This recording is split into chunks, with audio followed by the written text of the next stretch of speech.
یہ تمہارے بیچ میں میرے بھائی اتحاد کا پیغام لے کر آئے ہیں، تمہیں متحد کرنے آئے ہیں، تمہیں منظم کرنے آئے ہیں میرے بھائی۔ اب یہ آسمائی چلتی زمین پر نہیں آنے والا، کوئی اور پیغمبر یہاں نہیں آنے والا۔ پیاس کہتی ہے ریت نچوڑی جائے، اب ہمارے حصے میں سمندر نہیں آنے والا۔ ہم پکاریں گے تو اہل حرم آئیں گے، اڑاتے ہوئے نصرت کے علم آئیں گے۔ اب میرے بھائی ابابیلوں کے مانند ہم آئیں گے، وہ بات الگ ہے، تعداد میں کم آئیں گے میرے بھائی، لیکن ان کے ہوش اڑا کر لے کر جائیں گے میرے بھائی۔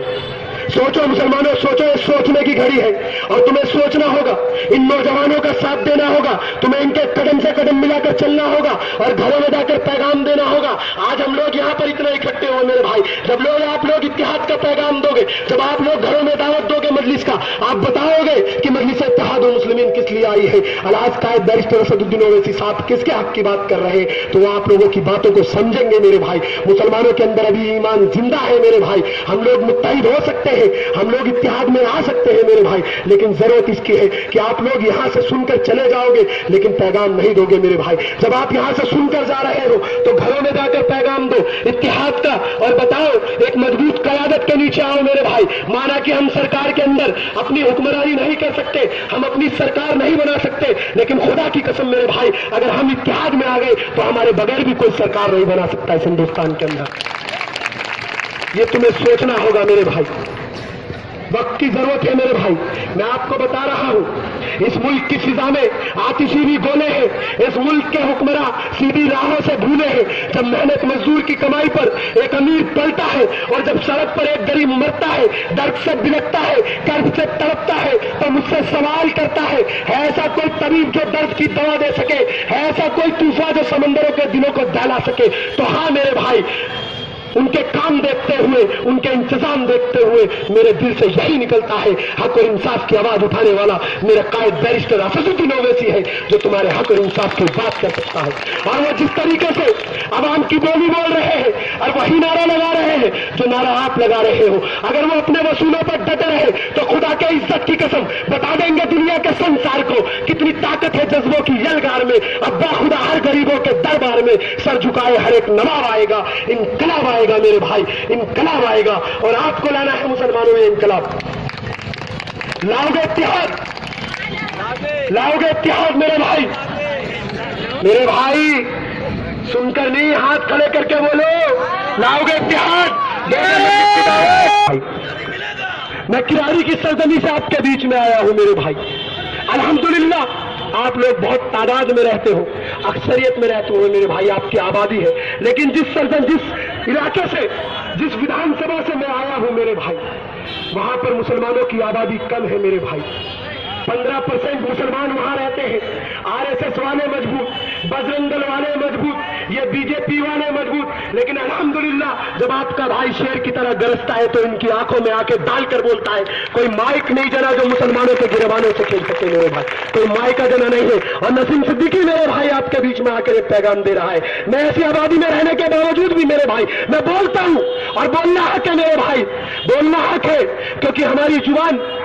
اللہ نے ہمیں زبان دی ہے میرے بھائی، ایک سوچ دی ہے، ایک فکر دی ہے، ایک جذبہ دیا ہے، ایک حوصلہ دیا ہے۔ بولنے کی ضرورت ہے کیونکہ ایک خاموش مزاجی تمہیں جینے نہیں دے گی۔ اس زمانے میں جینا ہے تو کوہرام مچا دو میرے بھائی، اور میری آواز کے ساتھ ایک آواز ملا دو میرے بھائی، اور بلند آواز میں میرے بھائی نعرہ لگانا کہ آپ کی آواز پورے دلی 6 کے اندر گونجنی چاہیے کہ میں دلی 6 کے مسلمانوں کے بیچ کھڑا ہوں میرے بھائی۔ نعرہ تکبیر، نعرہ تکبیر، نعرہ تکبیر۔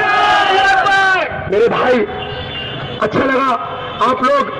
اتنی محبتوں کے ساتھ سن رہے ہیں میرے بھائی، اسی محبتوں کے ساتھ مجلس کا پیغام دو میرے بھائی۔ اور ہمارے جناب عمر فاروق صاحب ہمارے دلی کے صدر ہیں میرے بھائی، آپ کے ہی علاقے میں رہتے ہیں، نبی کریم میں رہتے ہیں میرے بھائی، ان سے جڑیے، ان کے ساتھ کام کریے۔ جو پیغام عمر فاروق صاحب آپ اور دلی کے تمام مسلمانوں کے لیے دینا چاہتے ہیں، جو حق کی لڑائی لڑ رہے ہیں، انصاف کی لڑائی لڑ رہے ہیں، جس طریقے سے وقت کے لے کر ایک مہم چھیڑ رکھی ہے انہوں نے کہ ہماری جاگیر، ہماری جو پرکھوں کی جاگیرداری ہے ہمیں واپس کر دو، اس لڑائی میں آپ کو میرے بھائی عمر فاروق صاحب کا آپ کو ساتھ دینا ہوگا۔ کون کون دے گا عمر فاروق صاحب کا ساتھ میرے بھائی؟ دیکھیے آپ کے نبی کریم میں رہتے ہیں، آپ پتہ نکال سکتے ہیں، اور عمر فاروق صاحب کا ساتھ دیجیے میرے بھائی، اور دعا میں یاد رکھیے گا اپنے بھائی کو، اور جاتے جاتے میرے خوابوں کو لوٹا ہے کہ کسی نے، میں اپنی خاموشی پر مستحیل، خط کی خاموشی پر مستحیل ہوں، میرے لہجے میں سچ کا باغپن ہے، میں اپنی قوم کی زندہ نسل ہوں، باخدا الحمدللہ رب العالمین.